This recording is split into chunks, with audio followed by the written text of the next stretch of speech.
అందరికీ నమస్కారం. సరస్వతి తెలుగు సాహిత్యం ఛానల్కు స్వాగతం.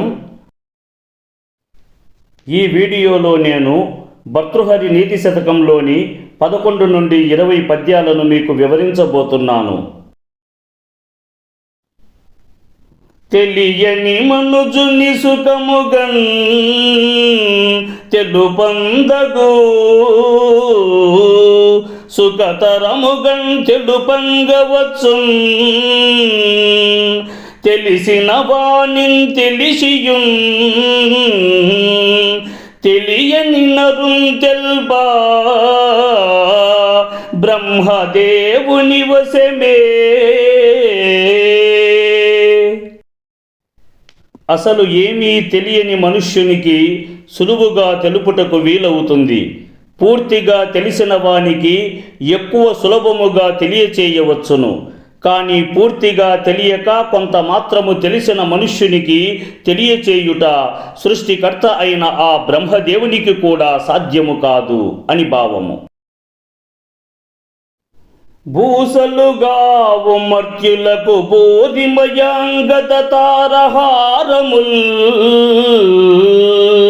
భూషిత కేశపాశ మృదు పుష్ప సుగంధ జలాభిషేకముల్ భూసలుగావు పూరుషుని భూషితుం చేయున్ పవిత్రవాణి వాగ్భూషణమే సుభూషణము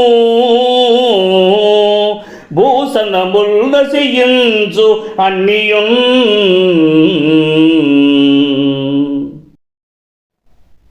మానవులకు భుజకీర్తులు సూర్యచంద్రహారములు మొదలగు ఆభరణములు కాని పరిమళమైన సుగంధభరితములైన చందన స్నానము కాని పుష్పములతో కూడిన అలంకరణలు కాని మానవులకు అలంకారములు కావు.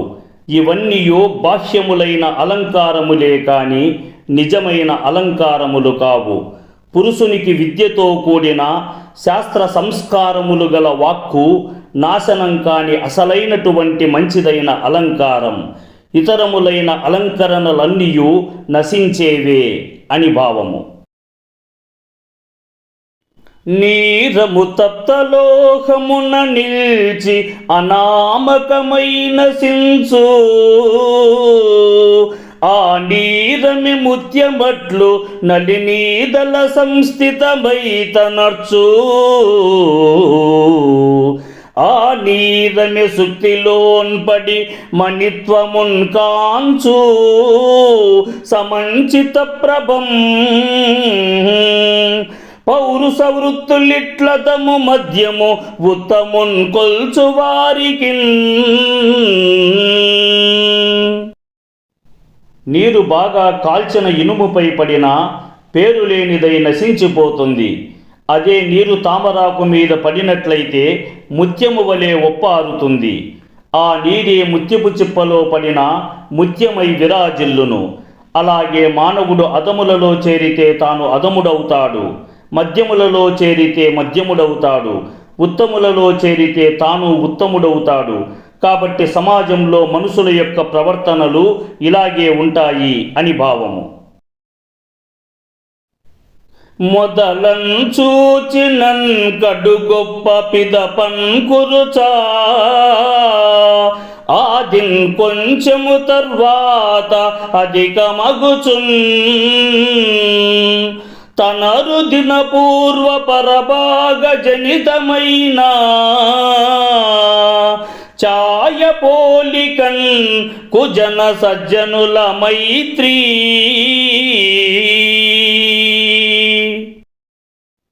నీచులతో స్నేహము ఉదయం పూట నీడలాగా ఆరంభంలో ఎక్కువగా ఉండి ఆ తరువాత క్రమముగా తగ్గిపోవును. ఇక మంచివారితో స్నేహము సాయంత్రపు నీడవలే ఆరంభంలో చిన్నదిగా ఉండి ఆ తరువాత క్రమముగా పెరుగుతూ వచ్చును. కాబట్టి ఈ రెండింటిలోనూ ఏది ఉత్తమమైనదో బుద్ధిమంతుడు తెలుసుకోవాలని భావము. అగము వలన మరల్చు హితార్థ కలితుంచేయు గోప్యంబుదాచున్ పోషించు గుణము విడువన్ ఆ పన్నులేవడి వేలనిచ్చు మిత్రుండి లక్షణంబుల మెలంగుచుండు.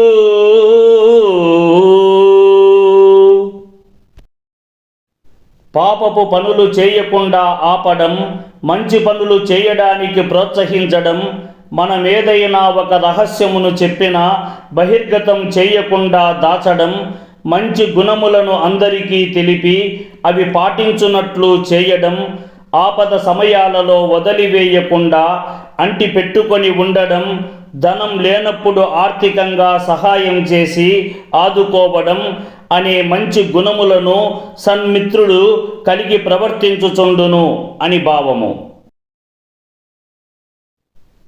మనుజులలో ఎవ్వండు తగన్ తన వాడను వాడు దుష్టధరణీసునకున్ తనకై వ్రేలిమి వ్రేల్చెడు జనుని తనువున్ కాల్చు వాయుసకున్ అదయుండై. భూమిని పరిపాలించే రాజునకు మానవులలో తనకు కావలసిన వాడు అంటూ ఎవ్వరు కూడా ఉండరు.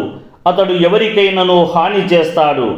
అగ్నిహోత్రుని హోమాన్ని వెలిగించే మానవుని యొక్క శరీరమును కూడా అగ్ని నిర్దయుడై కాల్చివేయును కదా అని భావము. వనజబగుండు నిన్నొసట వ్రాసిన సొమ్ము గణంబో కొంచెము వినుమరు భూమికేగిన లభించును మేరువున్ చేరన్ పోయినన్ ధనమధికంబు రాదు గడు దైన్యము మాను ధనాఢ్యులందు అవ్వన నిధి నూతన్ తుల్యముగా వారి గ్రహించు ఘటంబు చూడుమా. సృష్టికర్త అయిన బ్రహ్మదేవుడు మనకు నుదుటిన ఎంతైతే ధనమును ప్రాప్తించేటట్లు రాస్తాడో అంతే లభించును. ఎక్కువ గాని తక్కువ గాని రాదు. ఎడారిలో ఉన్న మనకు ఎంతైతే రావాలని ఉంటుందో అంతే వస్తుంది కానీ తక్కువ రాదు. మేరు పర్వతం సమీపమునకు వెళ్ళి కూర్చుండినా ఎంత రావాలనో అంతే వస్తుంది కానీ ఎక్కువ రాదు.